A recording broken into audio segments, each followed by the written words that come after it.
recherche clinique. Donc aujourd'hui je vous fais une petite vidéo sur vous ne trouvez pas de postdoc, pourquoi? Alors il peut y avoir différentes raisons qui font que vous ne trouvez pas de postdoc.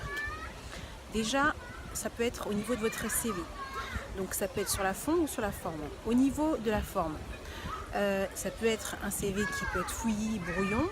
Ça peut être également une photo inadaptée.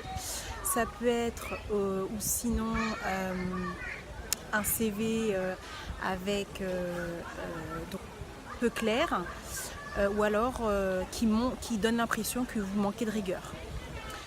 Ensuite, au niveau du fond. Donc au niveau du fond, il faut être assez précis il faut être assez précis au niveau de votre CV.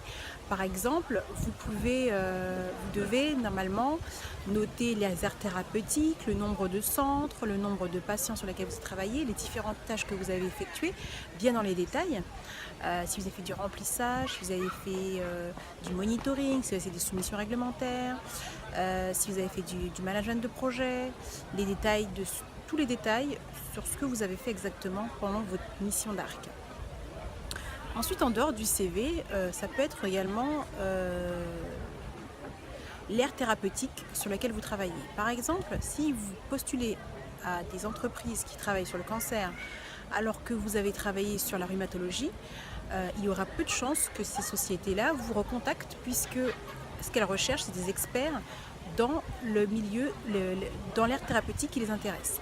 Donc il faut donc par conséquent postuler à des entreprises qui travaillent sur les aires thérapeutiques dont vous êtes expert. Ensuite, ça peut être également le niveau d'anglais. Si par exemple votre niveau d'anglais n'est pas précisé dans votre CV, que votre niveau d'anglais est scolaire et que l'entreprise a besoin de quelqu'un qui a un niveau d'anglais plutôt bon, ça va te poser problème, donc ils ne vont pas forcément vous rappeler. Autre chose qui peut être problématique, c'est également l'expérience que vous proposez. Par exemple, si le client souhaite quelqu'un qui est très expérimenté et que finalement vous ne l'êtes pas, il faut vous attendre à ce que vous ne soyez pas contacté. Par exemple, temps d'avoir au moins 6 mois de stage pour que votre expérience soit suffisamment conséquente pour être recontactée pour certains postes.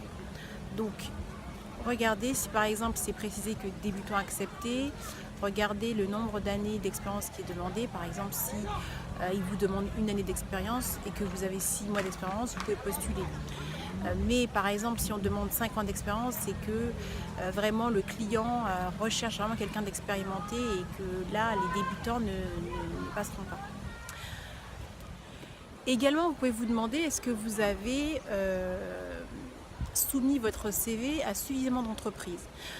Il y a parfois des personnes qui soumettent leur CV, une dizaine de CV, à des entreprises et qui s'attendent à être recontactées par ces 10 entreprises.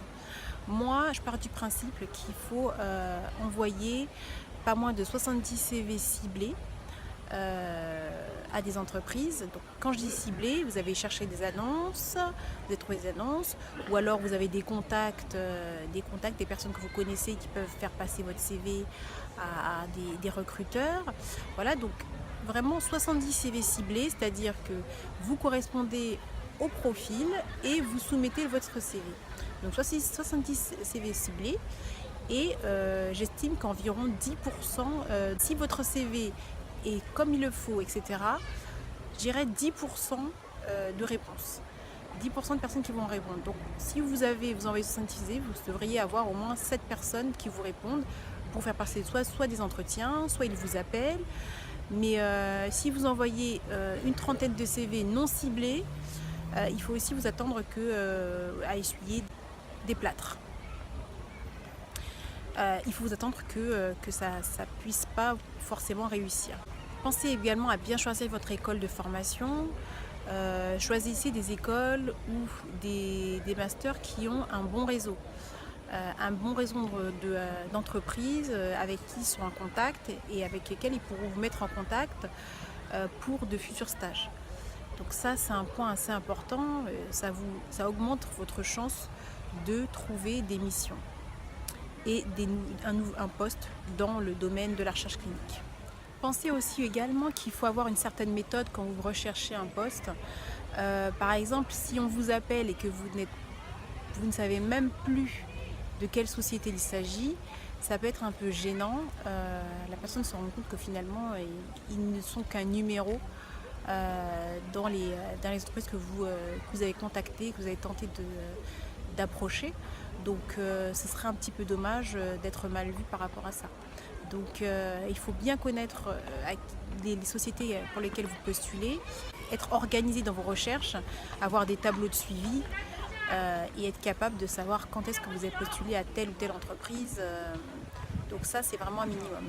Autre chose, si vous avez plutôt une expérience en tant que tech, vous trouverez plus facilement des postes de tech que des postes en CRO ou en laboratoire pharmaceutique. Si vous avez des postes, plutôt des postes d'ARC, bon, vous trouverez des postes d'ARC et vous pourrez également, si vous le souhaitez à un moment, devenir tech.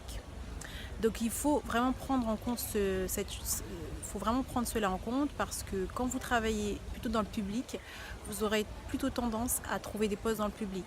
Et si vous avez commencé dans le privé, vous aurez plutôt tendance à travailler dans le privé, ou alors vous pourrez travailler dans le public. Voilà.